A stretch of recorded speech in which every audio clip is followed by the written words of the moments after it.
అమరావతిలో విద్యార్థుల కోసం పాఠశాల విద్యాశాఖ ఆధ్వర్యంలో నిర్వహిస్తున్న మాక్ అసెంబ్లీ ప్రారంభమైంది. పరీక్షల నిర్వహణ ద్వారా మాక్ అసెంబ్లీకి విద్యార్థులను ఇటీవల ఎంపిక చేశారు. రాజ్యాంగ దినోత్సవాన్ని పురస్కరించుకుని ఏపీ అసెంబ్లీ ప్రాంగణంలో మాక్ అసెంబ్లీని ఈ రోజు నిర్వహిస్తున్నారు. సీఎం చంద్రబాబు నాయుడు, మంత్రి నారా లోకేష్ తో పాటు ఇతర మంత్రులు మాక్ అసెంబ్లీని దగ్గరను చూస్తున్నారు. ఉదయం 9:30 గంటల సమయంలో ప్రారంభమైన మాక్ అసెంబ్లీలో కోడూరు ఎమ్మెల్యేగా ప్రాతినిధ్యం వహిస్తున్న లోకేశ్వర్ రెడ్డి స్వాతిని అసెంబ్లీ స్పీకర్ గా ప్రతిపాదిస్తున్నట్లు ప్రకటించడం ఆకట్టుకుంది. Tadepalli MLA P ఆంజనేయుల్ Kumar అభ్యర్థిత్వాన్ని బలపరిచారు.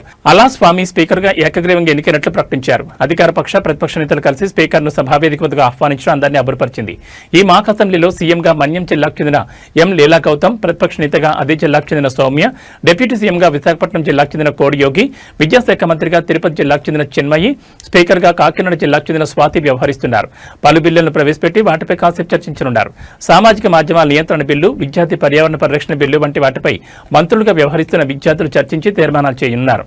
మాక్ అసెంబ్లీని రాష్ట్ర వ్యాప్తంగా ఉన్న 45,000 పాఠశాలలో ప్రత్యక్ష ప్రసారం చేస్తున్నారు.